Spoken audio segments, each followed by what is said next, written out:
Today we are going to take a look at how we've been restoring our retro Showa era plastic light fixtures. We bought an abandoned house in rural Japan. It was built in 1953, so from the date of this video that's 70 years old, and we can only assume that these light fixtures were original. They do look pretty 50s to me.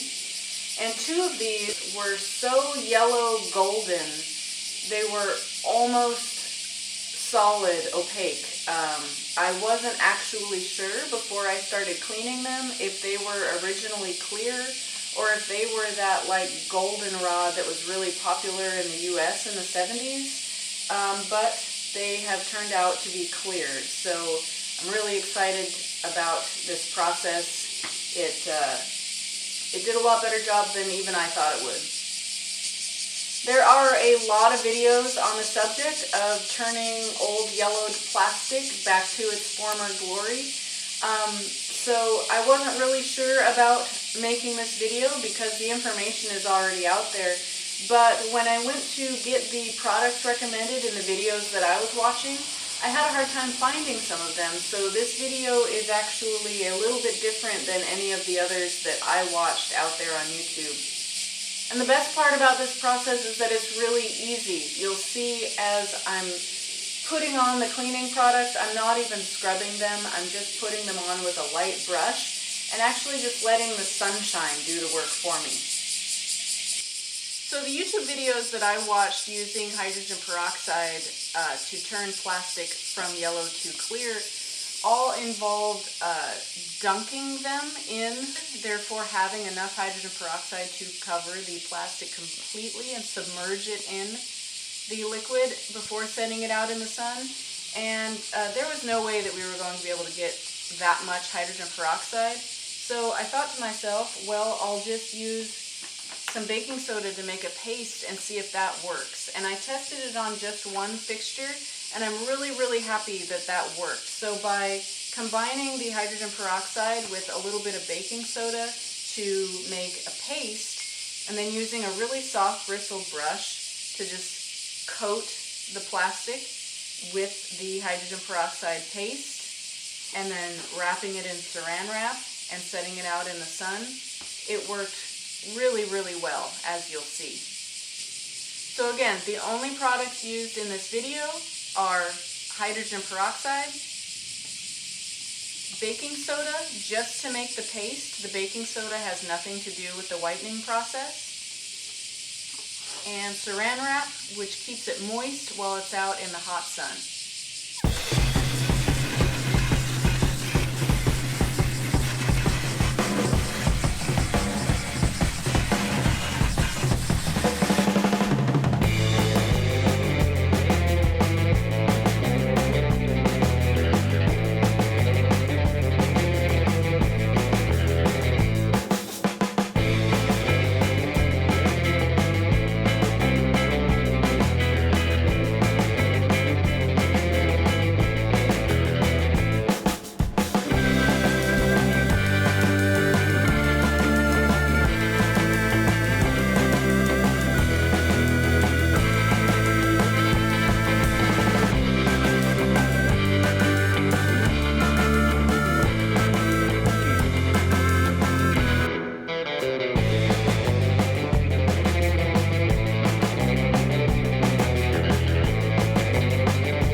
chose the hottest day of the year so far to do this, but they've been out in the sun for 6 hours, and we've just been going out periodically to rotate them and flip them to make sure that every angle and every side gets UV exposure. But that hasn't taken very much time, and while they were out there, I've gotten all the bases cleaned, so let's go check on them. And here they are. Let's unwrap them.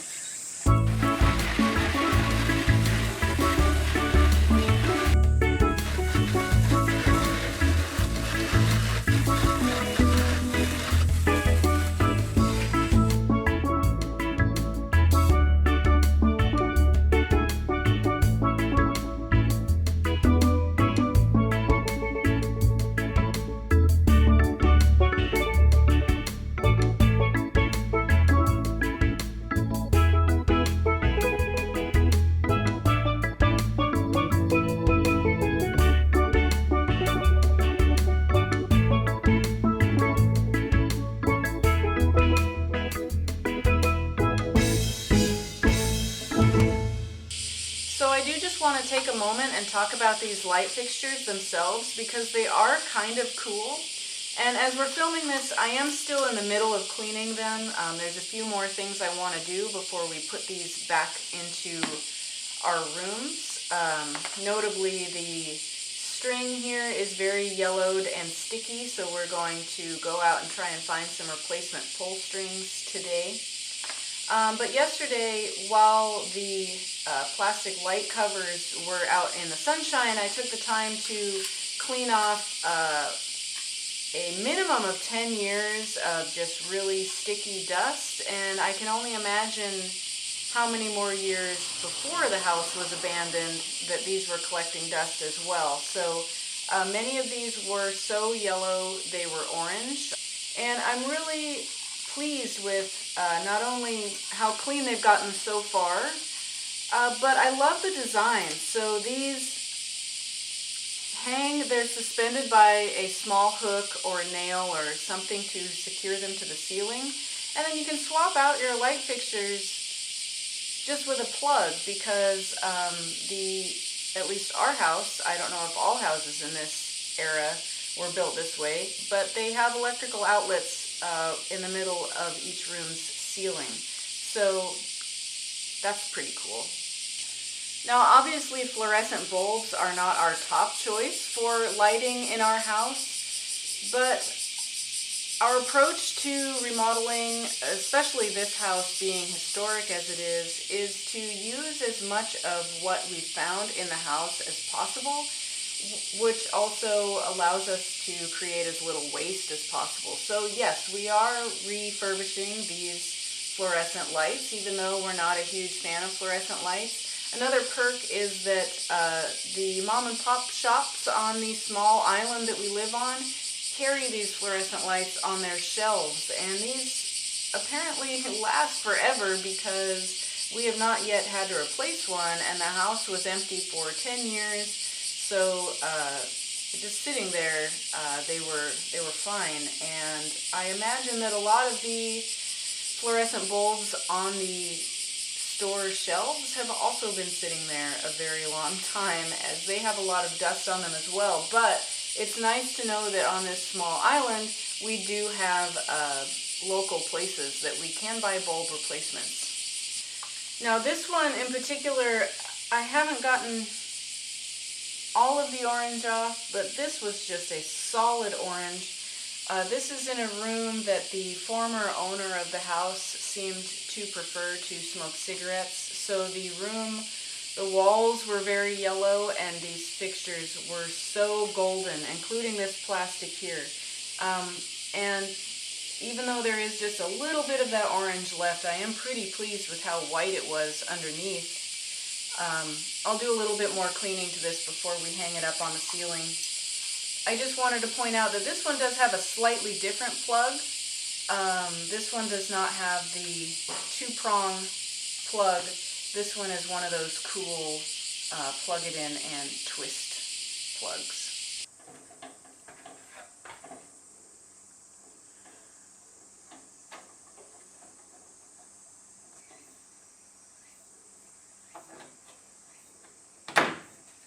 we gotta play around with the final height, but this looks pretty good so far. Now the hardware store was out of these strings, so we're gonna have to wait because we had to order them, so it's actually gonna take us about a week to finish this project.